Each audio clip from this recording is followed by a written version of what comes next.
اعوذ باللہ السمیع العلیم من الشیطان الرجیم بسم اللہ الرحمن الرحیم۔ ناظرین کرام السلام علیکم ورحمۃ اللہ وبرکاتہ۔ مسائل زندگی آپ کا پسندیدہ پروگرام لے کر میں حاضر ہوں۔ اس سے قبل کہ آج کا یہ ایپیسوڈ شروع ماہ شعبان المعظم ہے، جس کی پہلی تاریخ کو ہی حضرت زینب اولیاء مقام صلوات اللہ سلام اللہ علیہا کی ولادت باسعادت تھی۔ تیسری تاریخ سید الشہداء امام حسین علیہ الصلاۃ والسلام کی ولادت۔ 4 شعبان المعظم حضرت ابو الفضل العباس باب الحوائج علیہ الصلاۃ والسلام کی ولادت، اور بعض روایتوں کے لحاظ سے 5 شعبان المعظم شہزادہ علی اکبر ابن الحسین علیہ الصلاۃ والسلام کی ولادت۔ ان اور آنے والی تاریخوں میں خاص طور سے ہمارے زمانے کے امام، ہمارے ہادی، ہمارے مولا، ہمارے رہبر، اللہ کی آخری حجت حضرت ولی عصر اجل اللہ تعالیٰ فرجہ و شریف امام مہدی علیہ الصلاۃ والسلام کی ولادت باسعادت 15 شعبان کو آنے والی ہے۔ میں اپنی جانب سے، اراکین چینل ون کی جانب سے آپ تمام کی خدمت میں، اور ہم سب کی جانب سے تمام مراجع کرام، تمام علماء حق اور ہمارے درمیان جو آج مہمان حجت الاسلام جناب مولانا حسین مہدی صاحب حسینی، ان کی خدمت میں، اور ہم سب کی جانب سے رسول اللہ صلی اللہ علیہ وآلہ وسلم اور اہل بیت علیہ الصلاۃ والسلام اور اپنے زمانے کے امام حضرت امام مہدی اجل اللہ تعالیٰ فرجہ شریف کی خدمت میں مبارکباد پیش کرتا ہوں، اس امید کے ساتھ کہ اللہ تعالیٰ ہمیں ان کی محبت میں زندہ رکھے اور ان کی محبت میں ہی موت آئے۔ آئیے آغا کا استقبال کرتے ہیں۔ آغا السلام علیکم ورحمۃ اللہ۔ وعلیکم السلام ورحمۃ اللہ، اسعد اللہ ایامکم۔ بہت بہت شکریہ آغا، اور میں چاہتا ہوں کہ مختصراً اس ماہ شعبان المعظم کے سلسلے میں آپ کچھ ارشاد فرمائیں تاکہ پھر ہم اپنا پروگرام شروع کر سکیں۔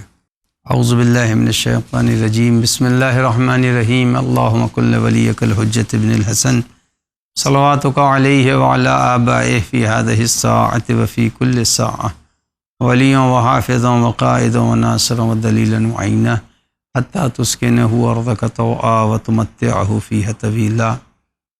اللہم صلی علی محمد و آل محمد۔ سب سے پہلی گفتگو کے حصے کو آپ نے جناب زینب کبریٰ سلام اللہ علیہا کے ذکر سے شروع کیا ہے، تو میں بھی یہ چاہتا ہوں چند جملے اسی مناسبت سے آپ کی خدمت میں عرض کر دوں کہ یہ دنیا جانتی ہے، سب پر آشکار ہے، چاہے وہ مسلمان ہو یا نہ ہو، کہ واقع کربلا ہوا، اور واقع کربلا میں جناب زینب کبریٰ سلام اللہ علیہا نے جو کردار ادا کیا ہے بعد از شہادت، وہ کردار کوفے اور شام تک جا کے منتہی ہوتا ہے، اور جناب زینب کبریٰ نے اس شجاعت کے ساتھ اس تلخ دور اور پر اذیت دور کا مقابلہ کیا، بے شک، اور اس سخت حالات کے باوجود انہوں نے حقانیت کے پرچم کو بلند کیا۔ لہٰذا میں تمام بالخصوص مسلم خواتین کو یہ متوجہ کرانا چاہتا ہوں کہ اگر دشمنوں کے نرغے میں رہ کر اپنی بات منوا لی جناب زینب کبریٰ نے، اور شکستہ خاطر نہیں ہوئیں، نہ ڈریں نہ دبیں، لہٰذا تمام بالخصوص اپنے ملک کی وہ خواتین جو حالات اور سسرال کی سختیوں کی وجہ سے خودکشی کر لیا کرتی ہیں، انہیں زینب کبریٰ کے کردار سے سبق لینا چاہیے کہ کیسے انہوں نے حالات کا مقابلہ کیا اور ظلم کو خاک چٹا دی انہوں نے۔ تو یقیناً جس طرح زینب کبریٰ نے حالات کا مقابلہ کیا اور اپنی کامیابی کو رہتی دنیا تک کے لیے ثابت کر دیا، آج اگر خواتین کی حیات میں مشکلات ہیں، مصائب ہیں، یا سسرال کی سختیاں ہیں، یا شوہر کا ظلم ہے، تو ان کو خودکشی پر منتہی نہ کرے، بلکہ ان حالات کا مقابلہ کرے، اور مقابلے کے جو طریقے شریعت نے بیان کیے ہیں ان کے اوپر عمل کرے۔ وہ شریعت کا طریقہ جس کو شریعت نے احسن قرار دیا ہے اس پر زندگی گزارنی چاہیے۔ خودکشی کرنا، فراڈ کرنا، فریب کرنا، ان طریقوں سے گریز کرنا چاہیے۔ جناب زینب کبریٰ کا یہ درس ہے رہتی دنیا کی خواتین کے لیے۔ بہت بہت شکریہ آغا، اگر آپ کی اجازت ہو تو بسم پروگرام اللہ۔ شروع کریں۔ آئیے دیکھتے ہیں سب سے پہلے کس کا سوال ہے یہ؟ السلام علیکم۔ ابھی حال ہی میں وسیم رضوی نام کے ایک شخص نے، جو شیعہ وقف بورڈ کا چیئرمین بھی رہ چکا ہے، اس نے قرآن سے 26 آیتوں کو ہٹانے کی عرضی سپریم کورٹ میں لگائی ہے۔ میرا سوال یہ ہے کہ ایسے شخص کا سماجی بائیکاٹ کس طرح سے ہونا چاہیے، اور قرآن کی آیتوں پر جو اس نے الزام لگایا ہے اس کے بارے میں بھی بتائیں تاکہ سبھی لوگ صحیح باتوں کو جان سکیں۔ شاویز کاظمی فرام جرول بہرائچ۔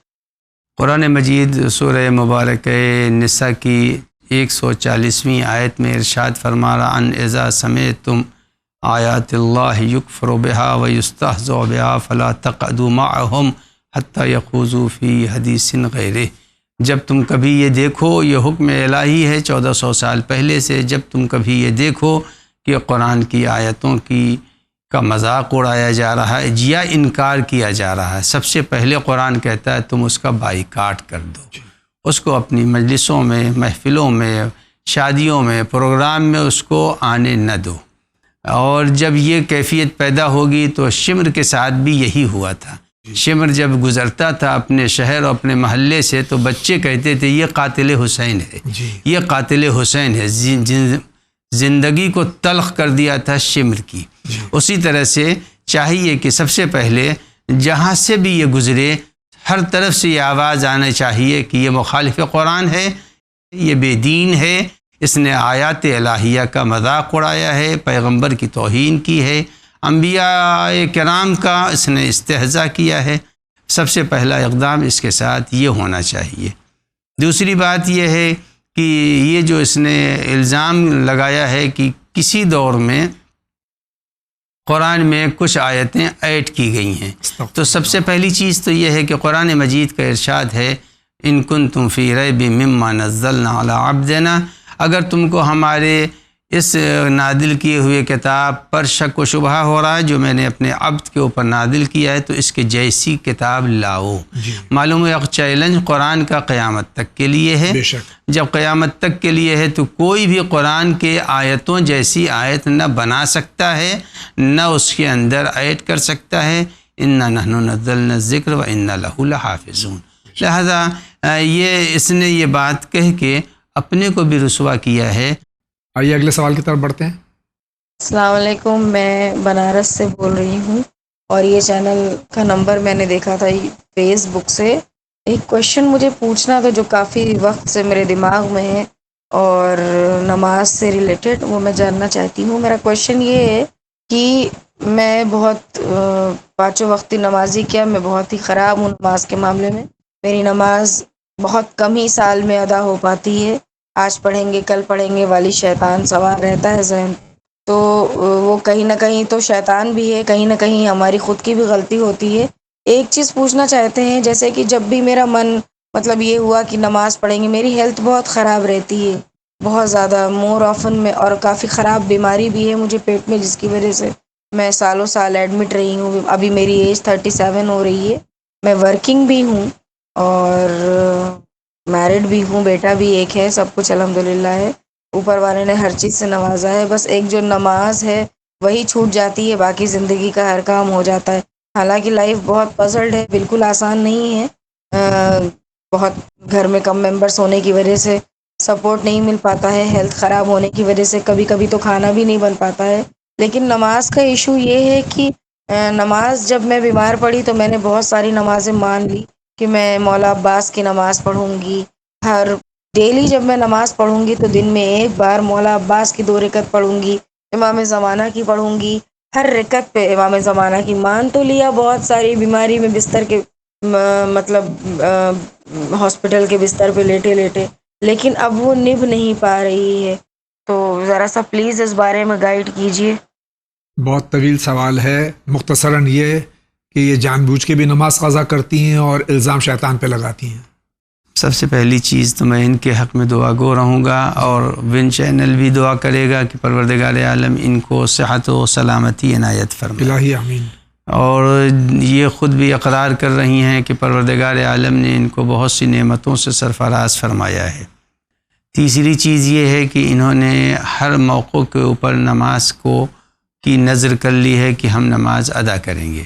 تو سب سے پہلی چیز یہ ہے کہ یہ واجب نمازیں پڑھنا شروع کر دیں، اور کوئی ضروری نہیں ہے کہ جب یہ صبح کی نماز پڑھیں تو صورتحال یہ ہے کہ اسی وقت یہ اپنی نظر کی نماز بھی پڑھیں، نہیں، جتنا ممکن ہو سکے پہلے واجب نمازوں کو ادا کریں، اس کے بعد سے جب ان کی طبیعت میں توانائی ہو اور بہتری محسوس کریں تو 2 رکعت 4 رکعت جتنا ممکن ہو سکے نماز شکر کو ادا کریں۔ ان شکرتم لازیدنکم، اگر تم نے شکر کیا تو اللہ تمہارے تمام مسائل میں اضافہ فرمائے گا۔ اگر بیمار ہو تو صحت کی طرف لے جائے گا، ناتوانی ہے تو اس میں توانائی عنایت کرے گا۔ تو صرف اور صرف ان سے یہ کہنا، یہ ہمت کریں اور یہ خیال چھوڑ دیں کہ واجب کو اسی لیے چھوڑ دوں گا کہ اس کے بعد سنت پڑھنی، نہیں، سنت کو بعد میں ادا کریں، پہلے واجب ادا کر کے جتنا ممکن ہو سکے صرف 2 رکعت پڑھ سکتی ہیں 2 ہی رکعت پڑھ لیں، 4 رکعت پڑھ سکتی ہے 4 رکعت پڑھ لیں۔ قضا نماز، قضا کی ضرورت بھی نہیں ہے، مستحب نماز ہے۔ انہوں نے کہا میں نماز کے بعد پڑھوں گی اور نماز واجب ادا کر لی، اس وقت نہیں توانائی ہوئی، چونکہ نماز کے حالات یکساں نہیں ہوتے۔ ایک شخص وہ ہے جس نے نیت کی ہے کہ میں نماز پڑھ رہا ہوں، اس کے بعد بدن تھر تھرانے لگا، اب اس نے 1 رکعت کے بعد جو دوسری رکعت ہے وہ بیٹھ کے ادا کی ہے۔ تو یہی کیفیت ان کے ساتھ بھی ہے کہ جتنا یہ ادا کر سکتی ہیں واجب نماز ادا کریں، اور اگر وہ نہیں کرتی گناہ کبیرہ ہے، عاقبت بخیر نہیں ہوگی۔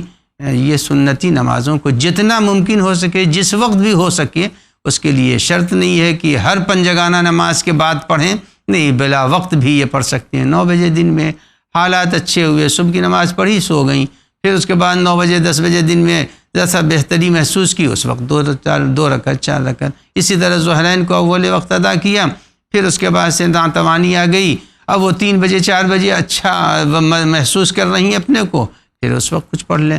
یہی کیفیت ان کی زندگی میں رہے گی تو گنہگار بھی نہیں ہوں گی اور مستحب بھی ادا ہو جائے گا۔ بہت بہت شکریہ آغا۔ اگلا سوال لیتے ہیں۔ السلام علیکم، میں قیصر عباس دمام سعودی عرب سے۔ پچھلے ہفتے ایک سوال کیا تھا جس کا جواب مولانا ذکی حسن صاحب نے دیا مگر واضح نہیں ہوا، دوبارہ سوال کا جواب چاہیے۔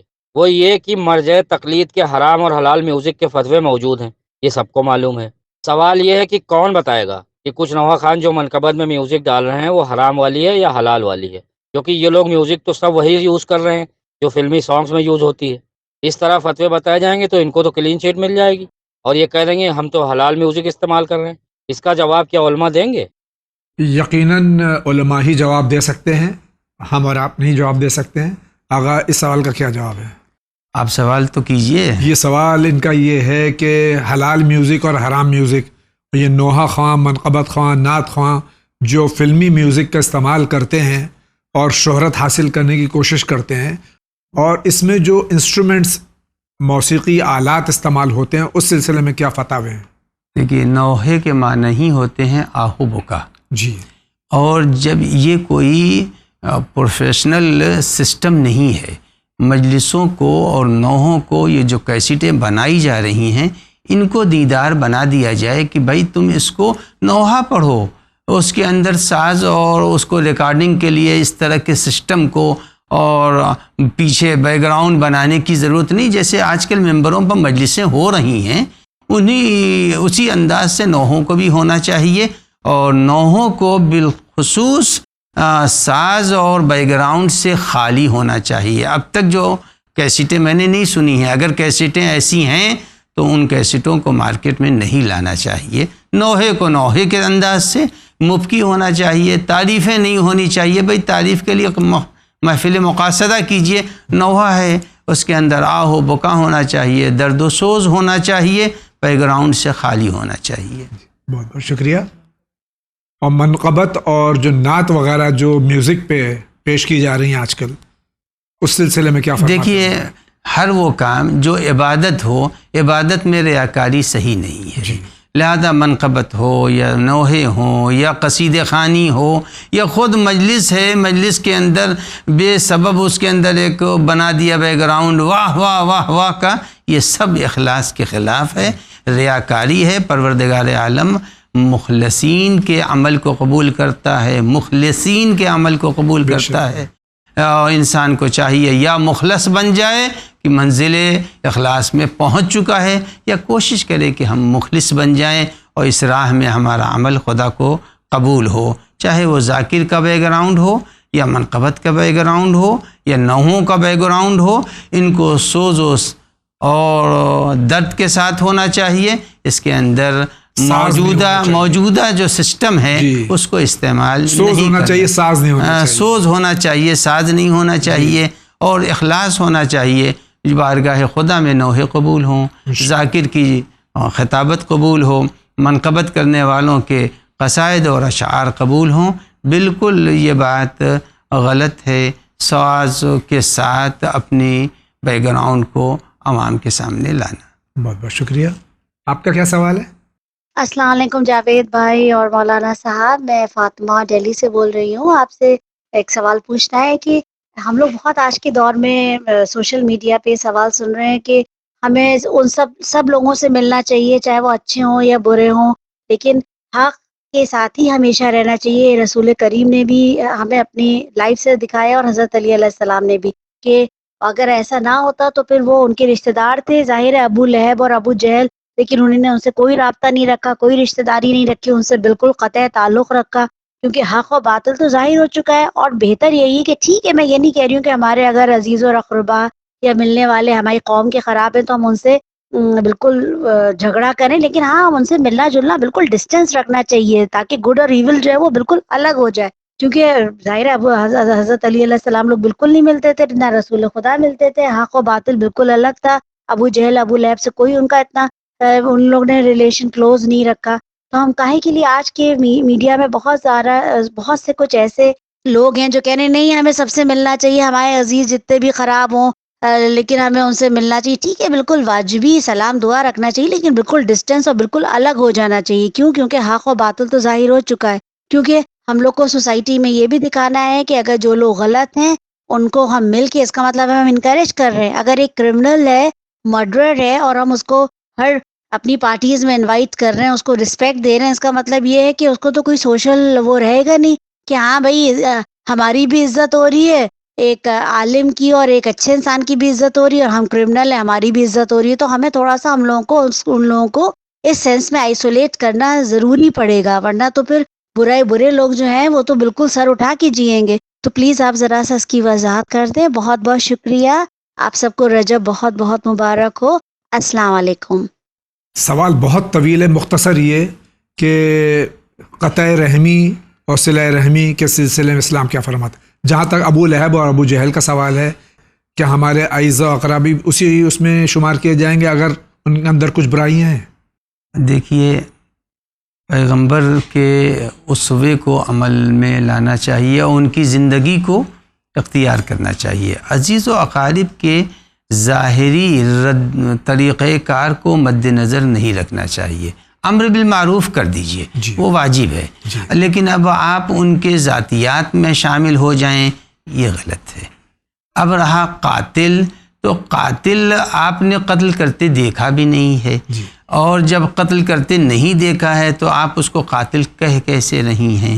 حدود و دیات میں قاتل کے شرائط بیان کیے گئے ہیں. مجرم کی جرم کو آنکھوں سے اگر آپ نے دیکھا، آپ دوری اختیار کیجئے، لیکن ضروری نہیں ہے کہ معاشرے میں کسی مجرم کو آپ عام کریں. امر بالمعروف اس سے کر دیجئے کہ بھائی تم نے یہ جرم کیا، میں نے تمہیں دیکھا ہے، لیکن قطع تعلق کرنا عزیز و اقارب سے، ہر جگہ حق و باطل کو ابو لہب اور ابو جہل سے نہیں جوڑا جاتا ہے. سارے کے اس صاحبزادی کے خاندان میں سب کافر تھوڑی ہو گئے ہیں، سب ابو لہب جیسے تھوڑی ہو گئے ہیں. لیکن اگر ان کی نظر میں ان کے خاندان کے افراد میں کچھ ایسے افراد ہیں جو گناہ کبیرہ کر رہے ہیں، تو کوئی ضروری نہیں ہے کہ ان کی نظر جو ہے وہ شریعت کی نظر بن جائے. جی بے شک. صاحبزادی کی نظر جو ہے وہ شریعت کی نظر بن جائے، یہ ضروری نہیں ہے. گناہگار کے ناپ تول کے شریعت نے پیمانے بتائے. بے شک. جی. ہو سکتا ہے کہ ایک شخص نے مردار کھایا، مردار انہوں نے کھاتے دیکھا ہے، لیکن اس کے گھر کے فاقے کو نہیں دیکھا. جی. تو اس کے لیے وہ حلال تھا، انہوں نے سمجھا یہ مردار کھا رہا ہے. جی. تو اس طرح سے فوراً کسی کو اپنی نگاہ میں اور اپنے دائرۂ شریعت سے تول کر کے اسے مرتد بنا دینا، کافر بنا دینا، اس سے روابط توڑ لینا، یہ صحیح نہیں ہے. کسی سمجھدار کے پاس جانا چاہیے، اس سے پوچھنا چاہیے، اور ضروری بھی نہیں کہ آپ اپنی آنکھوں سے جن چیزوں کو دیکھیں اس کو فوراً عام کریں. آپ نے دیکھ لیا ہے کہ ایک مرد اور عورت برہنہ ہیں، جب برہنہ ہیں ایک مرد و عورت دیکھ لیا آپ نے، اول تو سوال ہوگا آپ نے دیکھا کیوں؟ جی. آپ گئے کیوں؟ آپ دیکھا کیوں؟ آپ نے اس جھروکوں کو جھانکا کیوں ہے؟ جی. تو آپ نے گناہ کیا ہے، اس گناہ کو عام کرنے کا حق حاصل نہیں ہے. اگر کوئی شخص مسجد سے نکل رہا ہے آپ اسے نمازی سمجھیے، بے شک. آپ اس کے علاوہ یہ نہیں کہیے کہ یہ باوضو نہیں تھا اس کی نماز باطل ہے. وہ مسجد سے نکلا، اس نے نماز پڑھی ہے، جماعت میں شامل رہا ہے، لہٰذا حسن ظن کی طرف شریعت نے دعوت دی. بہت بہت شکریہ. ان کا سوال دیکھتے ہیں کیا ہے. آگا السلام علیکم ورحمۃ اللہ وبرکاتہ. آگا آپ کے خدمت میں سوال یہ ہے کہ میں نے ایک عالم سے سنا تھا کہ رمضان کے مہینے میں جو شیطان ہوتا ہے وہ تو بند ہوتا ہے، مگر سارے شیطان یعنی کہ سارے جن بند نہیں ہوتے، کچھ خاص قسم کے جن یعنی کہ آدھے ہی جن بند ہوتے ہیں. کیا یہ صحیح ہے یا نہیں؟ پلیز اس کا جواب بتاؤ. انہوں نے اچھا سوال کر لیا کہ میں پھر اپنے ناظرین سے یہ التجا کروں گا کہ ماہ رمضان المبارک کی آمد ہے. اس سے قبل کہ ماہ رمضان شروع ہو جائے اور آپ کے مسائل آئیں اور آخر تک ہم وہ مسائل حل کرتے رہیں یہاں بیٹھ کے علماء کے ذریعے، آپ قبل از ماہ مبارک رمضان اپنے سوالات درج کیجئے، بھیجتے رہیے تاکہ ماہ مبارک آنے سے پیشتر ان کے سوالات علماء کرام یہاں سے دے سکیں، تاکہ ماہ رمضان المبارک میں ہم سے کوئی غلطی نہ ہو جائے. اور جہاں تک کہ ان کا یہ سوال ہے کہ شیطان مقید ہو جاتا ہے، تو یہ کہنے ہیں کہ انہوں نے سنا ہے کہ ایک شیطان جو بڑا جن ہے یہ مقید، باقی شیاطین جو کھلے ہوئے ہیں، اس سلسلے میں کیا فرماتے ہیں آپ؟ دیکھیے، ان النفس لعمارۃ بالسوء، نفس امارہ انسان کا شیطان کو اللہ نے بند کر دیا. جب بڑے شیطان کو، ان کے بقول بڑے شیطان کو بند کر دیا جس کا نام حارث ہے، تو اس کے جتنے چھوٹے چھوٹے جو ہیں مرید وہ بھی مقید ہیں. لیکن خود انسان ان النفس لعمارۃ بالسوء، نفس امارہ ہے، وہ گناہوں کا حکم دیتا ہے، گناہوں پر آمادہ کرتا ہے. لہذا یہ تصور کر لینا کہ شیطان ہی فقط بہکاتا ہے، یہ نہیں ہے. شیطان خود قرآن مجید کہتا ہے کہ وہ تو کہتا ہے کہ میں نے بلایا تو میرے بلانے پر تو آئے کیوں؟ تو معلوم یہ ہوا کہ شیطان بلاتا ہے، جاتے ہم ہیں. ہم کو چاہیے کہ ہم ہر بلانے والے پر نہ جائیں. ٹرین میں چلتے ہیں، اتنی بار اعلان ہو چکا کسی کے دیے ہوئے کو نہ کھائیں. اب اگر اس کے بعد بھی کوئی کھا لیتا ہے تو اس کے ساتھ اگر کچھ ہو گیا تو غلطی اس کی ہے، کھلانے والے کی کوئی غلطی نہیں ہے. 1000 بار کے اعلان کے بعد آپ نے دی ہوئی چیز کیوں کھائی؟ 1,24,000 انبیاء بیان کر رہے ہیں شیطان ہے، شیطان ہے، شیطان ہے. اس کے بلانے پر آپ نے کیوں روزے چھوڑے؟ کیوں نماز کو اول وقت ادا نہیں کیا؟ کیوں نماز صبح کے وقت سوتے رہے؟ جبکہ خدا نے نفس امارہ کے ساتھ ساتھ جو ہے ایک ضمیر میں بیداری بھی دی ہے، اس بیداری پر عمل کرنا چاہیے. بہت بہت شکریہ آغا. ان کا کیا سوال ہے دیکھتے ہیں. جاوید بھائی، مولانا صاحب، السلام علیکم. میرا سوال یہ ہے کہ 2 سال سے کسی کا قرض دینے کے لیے پیسہ جو رکھا ہے اس کا خمس نکالا جائے گا یا نہیں، کسی کا قرض دینے کے لیے. اور دوسرا سوال یہ ہے کہ جس پیسے کا خمس نکالا جا چکا ہے 1 سال پہلے، کیا اس پر دوبارہ خمس نکالا جائے گا 1 سال کے بعد؟ مہربانی کر کے اس کا جواب دیجیے گا. شکریہ. اللہ تعالیٰ آپ لوگوں کو صدقہ میں 4 معصومین علیہ السلام کے تندرستی اور ترقی دے، اور آپ کے ون چینل کو دن دگنی رات چوگنی ترقی دے. ہماری خواہر کے 2 سوال ہیں.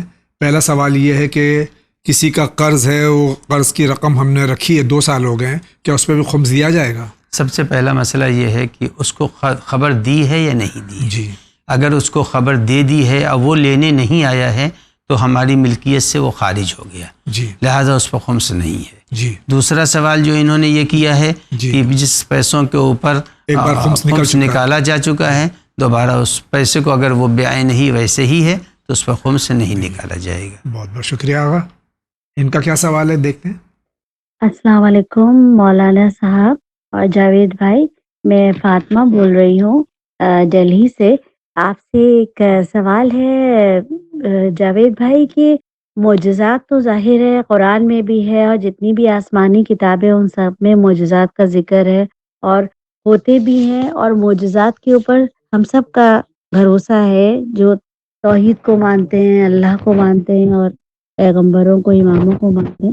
لیکن یہ ہے کہ کچھ ایسی بکس بھی ہوں گی جس میں معجزات کا ذکر ہو. تو اگر ون چینل پہ کچھ ایسا پروگرام کبھی دکھایا جائے جس کے اوپر یہ دکھایا جائے کہ معجزات کہاں کہاں کیسے کیسے ہوئے، تو بہت ہی جو بچے ہیں ان کے لیے بھی اور جو بڑے ہیں ان کے لیے، ہم سب کے لیے بہت ضروری ہے جاننا.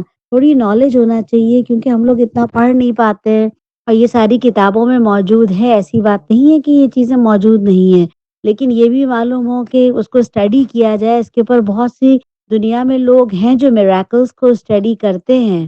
ہر مذہب میں یہ ہوتا ہے کہ کافی لوگ کمبائن اسٹڈی بھی کرتے ہیں. جو آسمانی کتابیں آئی ہیں کچھ ایسے بھی لوگ ہیں جو سارے کمبائن اسٹڈی کر کے میراکلز کے اوپر بہت سی کتابیں لکھی جا رہی ہیں اور لکھی گئی ہیں. تو بس یہ معلوم ہونا چاہیے کہ آتھینٹک بکس ہوں، اس کے میراکلز کو اگر اسٹڈی کر کے تھوڑا سا بیان کرا جائے اور کچھ ایسا کوئی پروگرام ون چینل پہ دکھایا جائے تو وہ بہت ہم لوگ کی خواہش ہے اور تمنا ہے کہ معلوم ہونا چاہیے. تو اگر آپ کوشش کریں کہ ایسا کوئی پروگرام دکھا دیں تو بہت مہربانی ہوگی. بہت بہت شکریہ. آپ سب کو رجب بہت مبارک ہو. السلام علیکم. خدا. یہ ہماری بہن سوال کر رہی ہیں کہ معجزات کے سلسلے میں کوئی پروگرام چینل ون پہ کیوں نہیں آتے. تو ان کے خدمت میں یہ عرض ہے کہ میریکلز آف اللہ ایک پروگرام آتا ہے چینل ون پہ، اور اسلام اینڈ سائنس بھی ایک پروگرام ہے. بک ان مائی لائبریری بھی ایک ہمارا پروگرام ہے جو کہ متواتر ہمارے چینل سے نشر ہوتا رہتا ہے. لیکن پھر بھی آپ اس سلسلے میں آپ کیا کہیں گے آغا؟ دیکھیے، اگر ان کو کتابیں درکار ہیں جی تو سب سے پہلا معجزے والی کتاب تو یہی ہے قرآن مجید. بے شک قرآن مجید میں حضرات انبیاء کرام کے حالات کو قرآن نے بیان کیا ہے، اور کیسے کیسے معجزے اس کے اندر، مثلا دریائے نیل کا شق ہونا یہ خود ایک معجزہ ہے. عزیز و عزیر کا 100 سال کے بعد اس واقعے کا، جناب یونس کا مچھلیوں میں جانا، جناب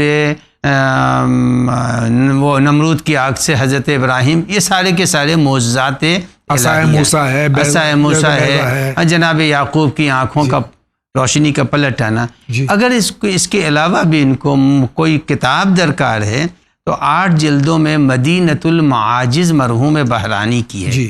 کتاب عربی میں ہے، اس کے شاید کچھ جلدوں کے ترجمے کہیں ہوئے ہیں، وہ اس ترجموں کو وہ کتب فروش سے حاصل کریں تو اس کے اندر بہت سے معجزے ان کو مل جائیں گے. 8 جلدوں میں مدینۃ المعاجز نام کی کتاب موجود ہے بحرانی مرحوم. اور یہ 3 جو میں نے ذکر کیا پروگرام، یہ آپ کے چینل ون پہ آتے ہیں، اس کو ملاحظہ فرمائیں آپ. اور یہ سارے پروگرام یوٹیوب پر موجود ہیں، آپ اس میں بھی ملاحظہ فرما سکتی ہیں. آپ کا بہت بہت شکریہ. آئیے آگے بڑھتے ہیں. آپ کی خدمت میں سوال یہ ہے کہ اگر کوئی ٹنکی ہے، اس میں کوئی نجاست گر گئی تو کیا یہ پوری نجس ہے؟ اس میں کیا 2 کنسپٹس لگتے ہیں، ایک ہے قلیل، دوسرا ہے کور. قلیل یعنی کہ زیادہ پانی، اور کور قلیل یعنی کم پانی، اور کور یعنی زیادہ پانی. قلیل کی کیپیسٹی ہوتی ہے 384. اگر اس سے کم ہے، یعنی کہ اگر اس سے کم ہے 384 سے کم، تو وہ ٹنکی ساری نجس ہوگی. اگر کوئی نجس اگر اس سے زیادہ ہوگی تو وہ نجس نہیں ہوگی. کیا یہ ٹھیک ہے؟ پلیز بتاؤ.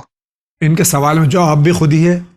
اور یہ آب کر، قلیل آب کا قلیل اور آب کر، اس میں اگر نجاست پڑ جائے اس کا کیا حکم ہے شریعت میں؟ دیکھیے، یہ تو ان کو توضیح مسائل رکھنا چاہیے اپنے پاس تاکہ ان کو پتہ چل جائے. اگر کہیں کے اوپر رنگ، بو اور مزہ بدل جائے پانی کا نجاست سے، ہے نا، تو پھر وہ پانی نجس مانا جاتا ہے. اور اگر کہیں ایسی کوئی نجاست، میں پیشاب کا قطرہ گر گیا اور پانی ایک کر سے زیادہ ہے تو پھر وہ پاک مانا جائے گا.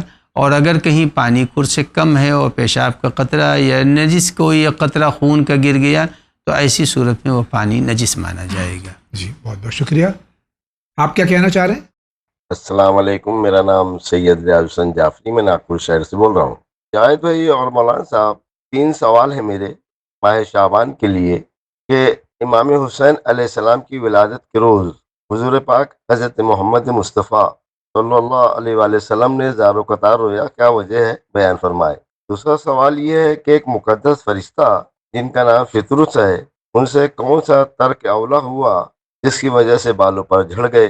سوال نمبر 3 یہ ہے کہ جناب جبریل امین حضور پاک حضرت محمد مصطفیٰ صلی اللہ علیہ وآلہ وسلم کے نواسے امام حسین علیہ السلام کی ولادت کے روز مبارکباد دینے جب آئے تو فرشتہ فطرس کو بھی لے کر آئے، تو فرشتہ فطرس کے بالوں پر جو جھڑے تھے وہ جھولے کو مس کرنے سے حاصل ہوئے یا امام حسین علیہ السلام کے جسم مبارک سے؟